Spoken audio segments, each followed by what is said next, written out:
Борчылмагыз. Аллаһка ышаныгыз һәм миңа ышаныгыз. Атам йортында турар урын күп. Әгәр дә алай булмаса, сезгә әйткән булыр идем.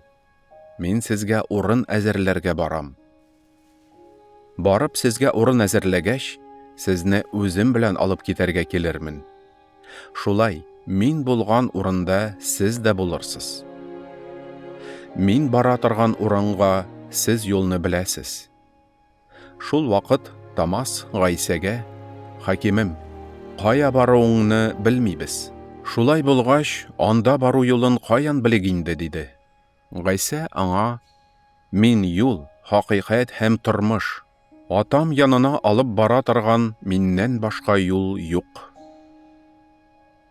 Мине беләсез икән, минем атамны да белерсез.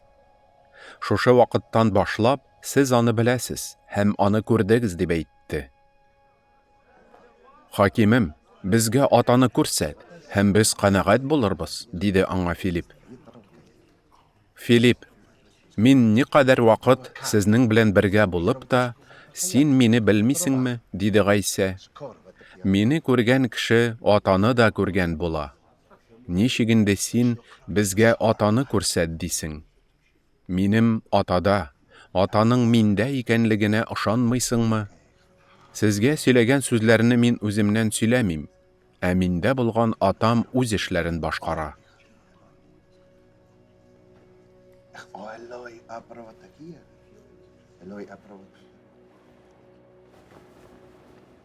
Мин атада һәм ата миндә дигән сүзләремә ышаныгыз. Ә сүзләремә ышанмыйсыз икән, эшләгән эшләрем хакына ышаныгыз. Сезгә хак сүз әйтәм. Миңа иман итүче башкарган эшләремне, аларга караганда бөегрәк эшләрне дә башкарыр. Чөнки мин атам янына барам. Ата угылы аркылы данлансын өчен, минем исемем белән нәрсә сорасагыз да эшләрмен. Исемем белән миннән сораган һәр нәрсәне эшләрмен.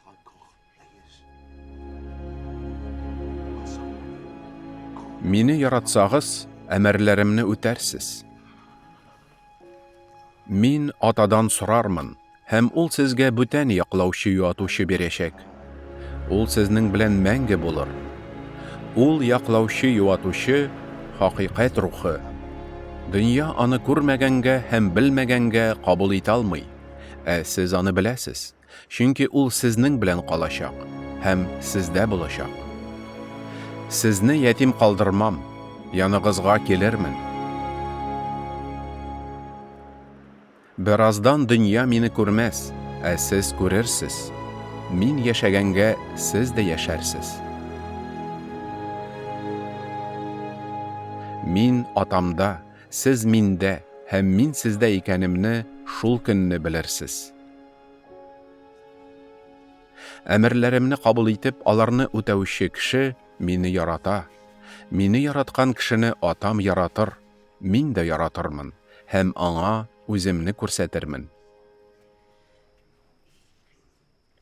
Яһүдә Искариот түгел, аңардан: "Хакимем, ни өчен син үзеңне дөньяга түгел, безгә генә күрсәтергә телисең?" дип сорады. Гайсә аңа булай дип җавап бирде: "Мине яратучы сүзләремне тотар. Атам аны яратыр, һәм без аның янына килеп, аның белән бергә яшәрбез. Ә мине яратмаучы исә сүзләремне тотмый. Сез ишеткән сүз миннән түгел, бәлки мине җибәргән атадан." Һәм дәвам итеп: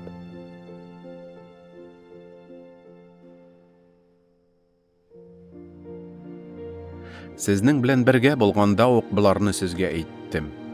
Ә минем исемнән атам җибәрәчәк яклаучы, юатучы, изге рух сезне һәр нәрсәгә өйрәтер, һәм мин сезгә сөйләгәннәрнең һәммәсен хәтерегезгә төшерер. Сезгә тынычлык калдырам, үз тынычлыгымны сезгә бирәм. Әмма мин биргән тынычлык дөнья биргән тынычлыкка охшамаган. Күңелегез борчылмасын һәм курыкмасын. Сездән китәм һәм яныгызга киләчәкмен дигәнемне ишеттегез. Мине яратсагыз, Атам янына баруыма куаныр идегез. Чөнки атам миннән бөегрәк. Мин сезгә бу сүзләрне, ул хәл тормышка ашканда сезнең ышануыгызны теләп, хәзер сөйләдем. Сезнең белән күп сөйләшмәм инде, чөнки бу дөньяның түрәсе килә. Минем өстән аның һич нинди хакимлеге юк. Әмма дөнья белсен, мин атаны яратам, һәм ата миңа нәрсә боерган булса, шуны башкарам. Торыгыз, моннан китик, диде.